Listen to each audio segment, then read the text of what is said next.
Hello guys, hello, this is for Leo. Welcome dito sa aking channel. Welcome para sa lahat ng Leo. Ito ay collective reading guys. Okay, Leo. Ano bang message ang kailangan mong marinig? Okay. First card natin is new partner. Wow.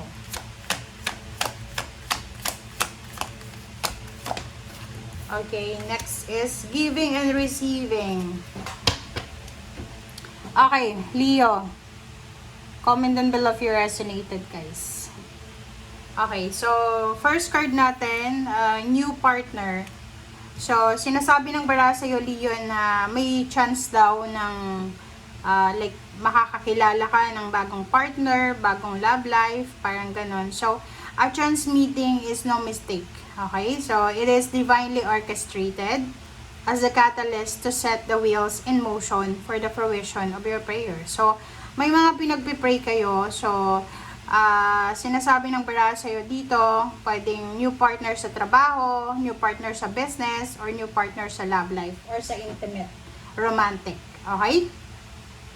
Ito daw ay naka-destiny sa'yo. Kumaga, divinely orchestrated siya na kailangan mo to para sa katuparan ng mga panalangin mo, okay?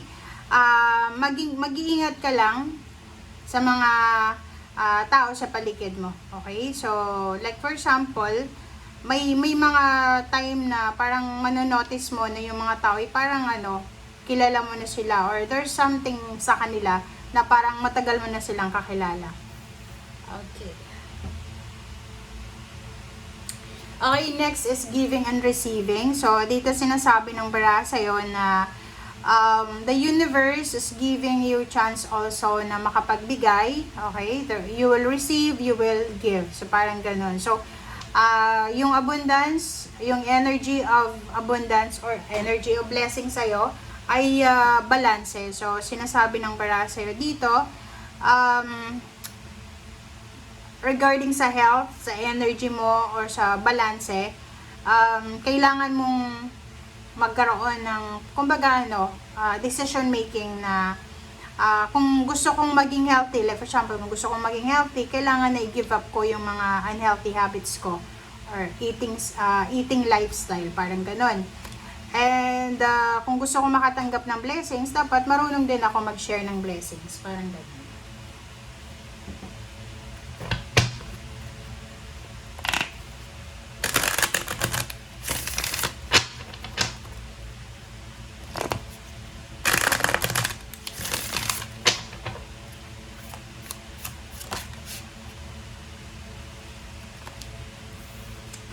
Okay.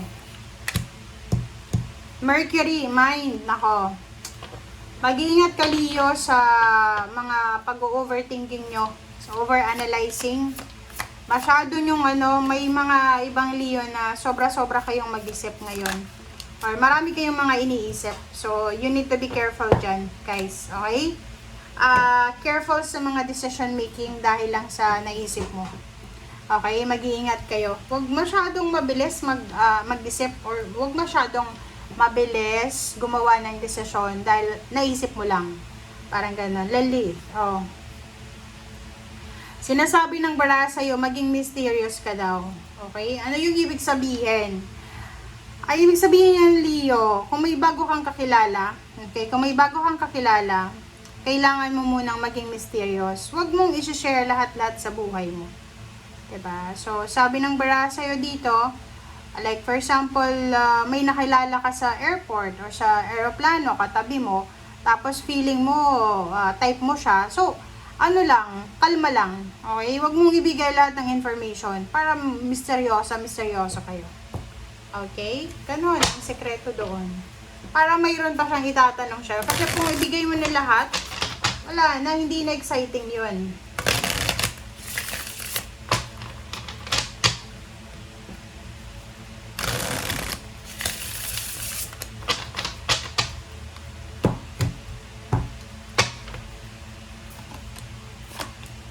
Okay, Leo. Nine of Swords and Knight of Wands. So, sa nakikita ko sa'yo dito, Because of excitement siguro. I don't know why you're excited, pero hindi ka makatulog sa gabi dahil sa sobrang excitement. Pwedeng excited ka sa bago mong love life or sa paparating na love life.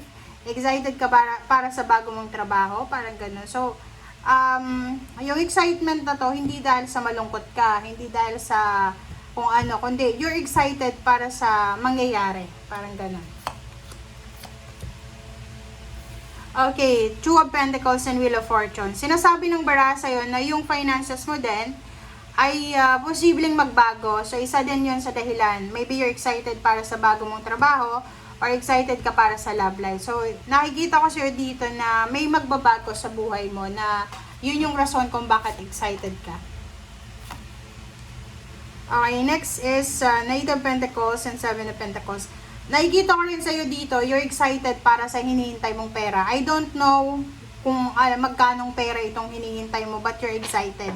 Super excited ka na mahawakan yung perang yan. Okay, so yun, excited ka para sa like yun, sa bagong direction, sa kung ano yung dala sa'yo ng future. Six of Pentacles, yun, pwedeng you're expecting support, financial support, gifts para sa birthday mo, or maybe you're excited para sa celebration. So I don't know if it's your birthday celebration, wedding, anniversaries, reunion, fiesta. So you're excited. Another is Nine of Wands and Three of Swords. So sa nakikita ko sa'yo dito,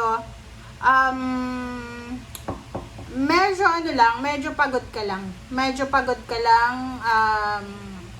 May iba sa inyo dito na yun, pwede you're preparing for the big celebration, big occasion, and siguro pagod ka sa paghihintay, parang ganun. And may mga iba na disappointed. You're disappointed kasi parang feeling nyo mag-isa lang kayo. Walang tumutulong sa inyo. Mag-iingat din kayo kasi like for example, if you're married, tapos there's a new partner, there's a new relationship na pwedeng dumating sa inyo. Mag-iingat kayo kasi posibleng gulo ang dala niyan. Okay lang sana kung divorce ka na, annulled na yung kasal mo, single ka, wala kang kompromiso. Kasi kung kasal kayo, naku guys, alam niyo sa panahon ngayon, huwag kayong maniniwala agad-agad sa mga taong nagsasabi, kahit sa mga online dating na yan, nasabi, ay kasal ako pero 10 years na kaming hindi nagkikita. Kasi kalabuso kayo niyan, okay? So, Death card, Page of Wands, and Five of Swords. So, sabi ng bara sa'yo dito na mag-focus ka daw sa kung anong ginagawa mo sa ngayon. Mag-focus sa kung anong ginagawa ngayon. Huwag masyadong focus sa outcome, sa future. Kasi wala pa tayong alam sa future.